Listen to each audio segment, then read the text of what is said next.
இன்றைக்கி விநாயகர் சதுர்த்திங்க. இன்றைக்கி நாங்கள் உலகம் ஃபுல்லும் கொண்டாடுறது இன்றைக்கி விநாயகருக்கு நம்ம உகந்த நாளுங்க. இன்றைக்கி நாங்கள் விநாயகருக்கு நம்ம எங்கனாலும் முடிஞ்சது கொழுக்கட்டை, விநாயகருக்கு என்னென்ன பிடிக்குமோ கொழுக்கட்டை, சுண்டல், பொங்கல், அதிரசம், முறுக்கு எல்லாம் வச்சு நாங்கள் படைக்கிறோங்க. இன்றைக்கி அவளும் எங்கள் பிராணிங்கிறதும் சொல்லக்கூடாதுங்க. அவரும் ஒரு பைரவர். இன்றைக்கி எங்களுக்கு குழந்தைங்க அவரும் ஒரு தெய்வத்தை வச்சு நாங்கள் இன்றைக்கி வழிபாட்டு படுறோங்க. எங்கள் வீட்டு அக்கம் பக்கம் எல்லா குழந்தைங்களையும் கூப்பிட்டு இன்றைக்கி எல்லாத்தையும் நாங்கள் வச்சு எங்களால் முடிஞ்சது ஒரு அன்னதானம் குழந்தைங்களுக்கு நாங்கள் கொடுத்தங்க. ராமக்கல் மாவட்டம் பள்ளிப்பாளையம் தெற்கு பழத்தில் எங்கள் வீடு இருக்குதுங்க. நாங்கள் கைத்தொழில் தறி ஓட்டுறோங்க. இருந்தாலும் நாங்களும் ஒரு விநாயகருக்கு இன்றைக்கி எல்லாமே சிறப்பாக செய்யணுங்கிறது எங்களால் முடிஞ்சது சிறப்பாக நாங்கள் செஞ்சுருக்குறோங்க. வளர்ப்பு பிராணியை வச்சு இது பண்ணியிருக்கிறீங்க, அது எப்படி? அது அது ஒரு தெய்வங்க.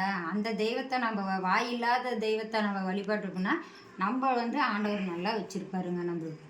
அது எங்களுக்கு ஒரு குழந்தைங்க. நாங்கள் குழந்த மாதிரி எங்களை வச்சு நாங்கள் எல்லாமே பண்ணுறோங்க. அந்த வளர்ப்பு பிராணிங்கிறது எல்லாருமே இந்த மாதிரி ஒவ்வொரு தெய்வத்துக்கும் கொண்டாடும் போது அதுங்களுக்கும் நம்ம கொண்டாடணுங்க. அது வாயில்லாத ஜீவனுங்க. அதுங்களுக்கும் ஒரு சந்தோஷம், ஆசைகள் நம்ம இருக்கிற மாதிரி அதுங்களுக்கு வச்சு நம்ம படைச்சோம்னா அதுங்களுக்கு ஒரு சந்தோஷங்க. உங்கள் பேர்? என் பேர் திலகவதி.